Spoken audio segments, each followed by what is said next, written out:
नमस्कार दोस्तों।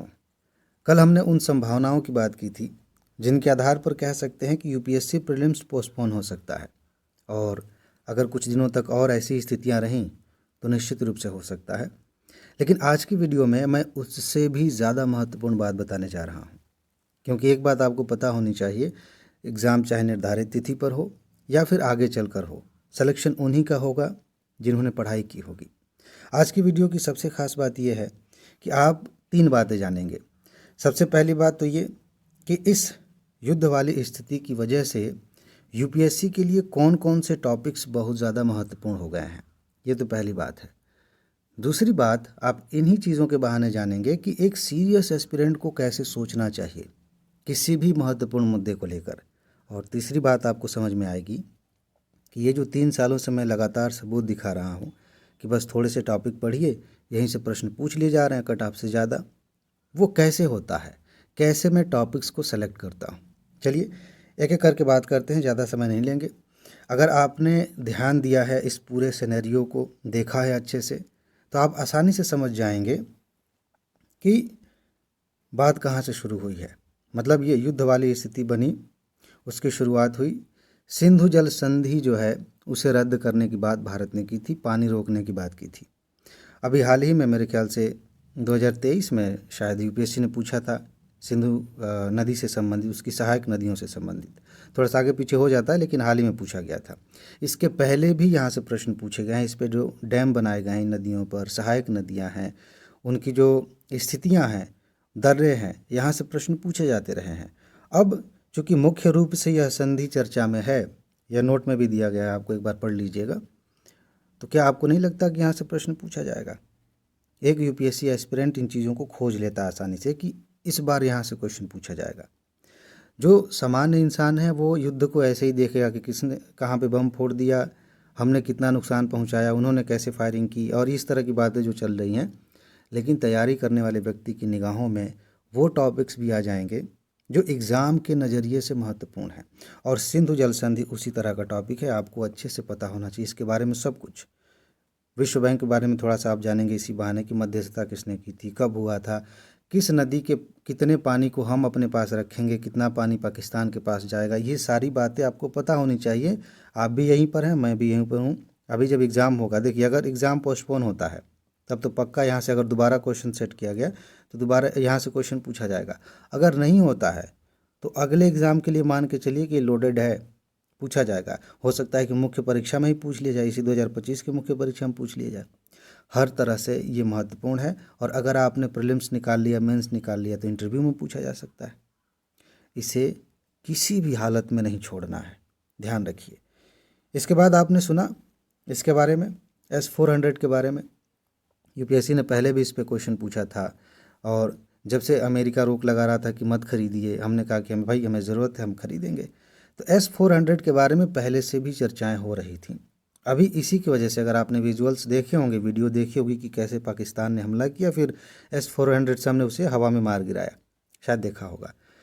आपको नहीं लगता कि इससे पूछा जाना चाहिए प्रश्न?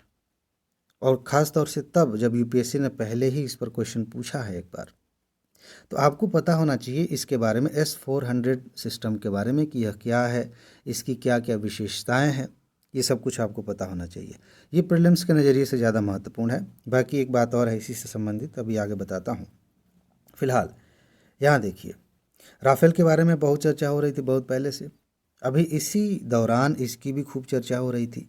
राफेल के बारे में भी थोड़ा वो जान लीजिए, इस विमान के बारे में जानना ज़रूरी है। यूपीएससी ने लड़ाकू विमानों से संबंधित प्रश्न पूछे हैं पहले भी, ठीक है। अगर आप पीसीएस वगैरह की तैयारी करते हैं तो भी आपको इन बातों का ध्यान रखना है, प्रश्न पूछे जाएंगे। अच्छा, अभी मैंने S-400 की बात की, आपको शायद पता हो, अगर आपने PYQ देखा हो तो, वायु रक्षा प्रणालियों से प्रश्न पूछे जाते रहे हैं। एक बार यूपीएससी ने अमेरिका के वायु रक्षा प्रणाली पे पूछ लिया था, वो उसका नाम था शायद थार्ड, पूछ लिया था कि यह क्या है। तो आपने ये देखा कि जो पाकिस्तान की प्रणाली है वो काफ़ी कमज़ोर है। जब हमने हमला किया तो वो डिटेक्ट ही नहीं कर पाए कि हमला हो रहा है, शुरू शुरू में जब 9 जगहों पे हमला किया गया आतंकवादियों के ठिकाने पर। तो वायु रक्षा प्रणालियाँ इसी बहाने चर्चा में है। तो आपको थोड़ा सा विस्तार से पढ़ना होगा कि दुनिया भर में जो प्रमुख वायु रक्षा प्रणालियाँ हैं, जो सिस्टम्स हैं, वो क्या है। भारत के बारे में थोड़ा और जान लीजिए। पाकिस्तान के बहाने आप दुनिया के अलग अलग महत्वपूर्ण जो देश हैं उनकी प्रणालियाँ क्या है, वहाँ से प्रश्न पूछा जा सकता है। अभी इजराइल के साथ जो तनाव चल रहा था उन देशों का, वहाँ से इजराइल के वायु रक्षा प्रणाली के बारे में पूछा जा सकता है।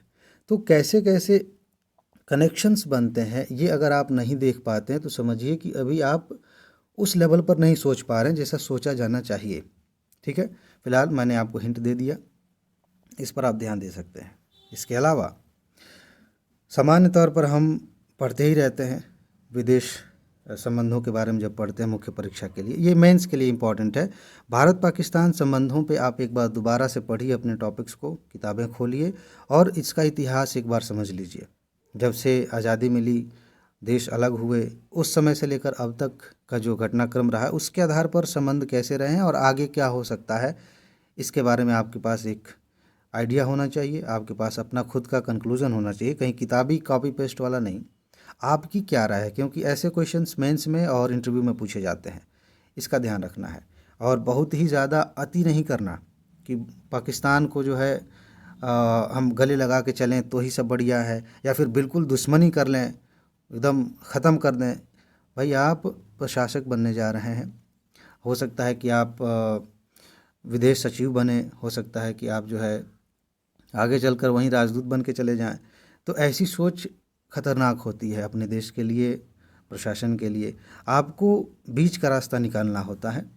तो इस तरह के सिचुएशंस में जब आप सोचेंगे कि कौन सी चीज़ अपनाई जाए, कैसी सोच अपनाई जाए कि दोनों देशों का भला हो, हमारा भी नुकसान ना हो, उनका भी ना हो, क्योंकि उनका नुकसान होगा तो हमारा भी करेंगे, हो सकता है। ठीक है, तो इस एंगल से बैलेंस बनाते हुए कैसे सोचा जाए, आपके पास एक मौका है, आप सोच सकते हैं। और इसी के बहाने 1971 वाला युद्ध काफ़ी चर्चा में है, आपने देखा होगा, आपको थोड़ा और पता होना चाहिए। अभी देखिए बांग्लादेश में क्या हुआ था, तख्ता पलट हो गया। ठीक, उस बहाने भी ये चर्चा में था। अभी युद्ध हो रहा है तो इस बहाने भी है। तो एक बार प्रीलिम्स के लिए भी, मेंस के लिए भी आप 1971 के युद्ध के बारे में पढ़िए, जानिए। ठीक है, उसके बारे में थोड़ा विस्तार से सोचिए। और एक समझौता हुआ था, मैं आपको सिर्फ हिंट दे रहा हूँ, जहाँ सोचें आपने पढ़ा भी है कि बस ऐसे इसी का इंतज़ार कर रहे थे। किस समझौते की बात होती है जब 1971 के युद्ध की बात आती है? मेरे ख्याल से आपको पता होगा, ज़रा कमेंट करके बताइएगा। ठीक है, तो ये चीज़ आप करिए। ये कुछ मैंने महत्वपूर्ण टॉपिक्स बताए हैं, इसके अलावा कुछ और भी हैं। एक मिनट। आप जानते हैं पड़ोसी देशों से संबंधित पहले भी क्वेश्चन आए, नेबरहुड फर्स्ट की बात हम करते हैं। ठीक है, गुजराल सिद्धांत आपने पढ़ा होगा, नहीं पढ़ा होगा तो पढ़ लीजिएगा। तो भारत का पड़ोसी देशों के साथ कैसा संबंध होना चाहिए या कैसा है, एक बात कही जाती है सामान्य तौर पे कि अभी जो वर्तमान सरकार है हमारी, इसने विदेश मामलों के बारे में बढ़िया काम किया है। दुनिया में अच्छे संबंध बनाए हैं देशों से, बढ़िया बैलेंस भी बना के, क्योंकि बहुत सारे देश हैं जो किसी न किसी के पक्ष में हैं। अब भारत को देखिए, वो रसिया से भी अच्छे संबंध बना के रखता है, अमेरिका से भी अच्छे संबंध बना के रखता है, और ये दोनों आपस में दुश्मन हैं।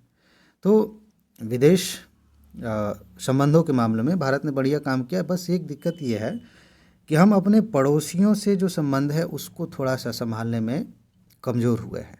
पाकिस्तान की हालत देख रहे हैं, नेपाल के साथ हमारा तनाव पहले से ज़्यादा रहा है, बांग्लादेश के साथ भी कुछ ठीक नहीं, श्रीलंका के साथ, मालदीव के साथ। तो भारत का पड़ोसी देशों के साथ संबंध कैसा है और कैसा होना चाहिए, ताकि हमारी आर्थिक, राजनीतिक, हर तरह से सुविधाएं बेहतर हों, हम आगे बढ़ें, देश विकसित होने के राह पर चले। तो इसके लिए हमें क्या करना चाहिए, ये सोच आपके पास होनी चाहिए। ये इस नज़रिए से आपको सोचना चाहिए और पॉइंट्स नोट कर लेने चाहिए। ठीक है, तो ये कुछ बातें हैं।